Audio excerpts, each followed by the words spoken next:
Bapak, Ibu, Saudara-saudari yang terkasih, selamat berjumpa kembali. Bukankah Yesus yang kita kenal hanya mengajarkan bagaimana kita harus saling mengasihi?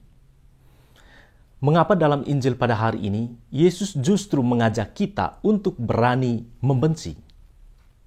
Jika seorang datang kepadaku dan ia tidak membenci bapaknya, ibunya, istrinya, anak-anaknya, saudara-saudaranya laki-laki atau perempuan, bahkan nyawanya sendiri, ia tidak dapat menjadi muridku, kata Tuhan kita Yesus Kristus. Apakah dengan demikian, Yesus sedang mengajarkan kita untuk mulai berperang dari rumah kita masing-masing? Tentu tidak demikian. Kebencian yang dimaksudkan Yesus bukan dalam arti emosi atau perasaan yang menyiratkan adanya permusuhan antara anak dengan orang tua, antara suami dengan istri, ataukah permusuhan antara sesama saudara.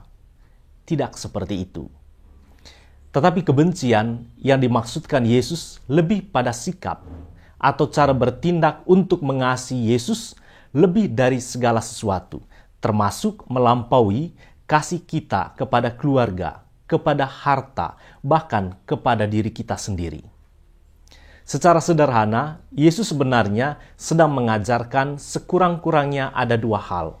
Yang pertama, Yesus bukanlah pribadi biasa yang dikenal orang tempo itu. Dia bukan sekedar sebagai seorang nabi, bukan juga sekedar sebagai seorang guru, bukan juga sekedar sebagai seorang pemuda asal Nazaret, anak tukang kayu.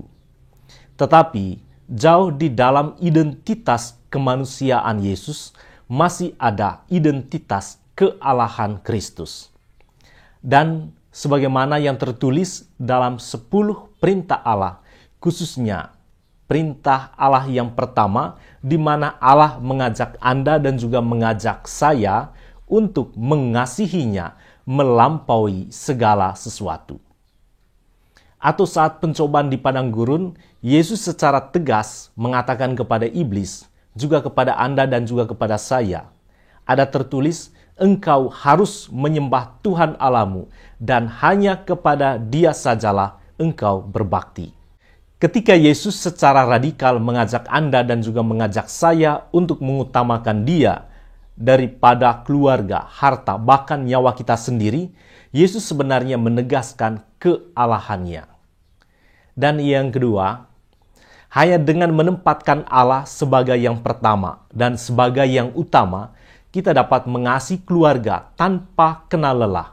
Hanya dengan mengasihi Allah, harta yang kita miliki dapat menjadi berkat bagi sesama.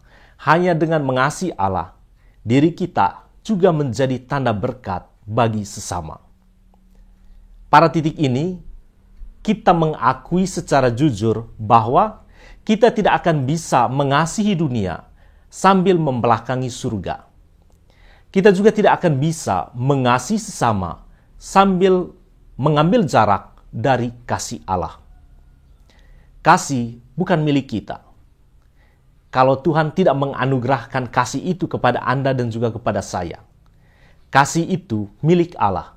Maka kita dapat memahami perkataan Yohanes bahwa Allah adalah kasih. Mengasihi Dia yang telah mengasihi kita memang tidaklah mudah. Karena kasih yang sejati menuntut penyangkalan diri, memikul salib, dan juga mengikuti Kristus. Namun kita bersyukur bahwa dalam diri Yesus kita mengenal Allah yang telah mengasihi kita secara total. Dan dalam diri Kristus pula kita juga mengenal bagaimana menjadi manusia sejati yang mengasihi Allah habis-habisan. Tuhan memberkati kita semua.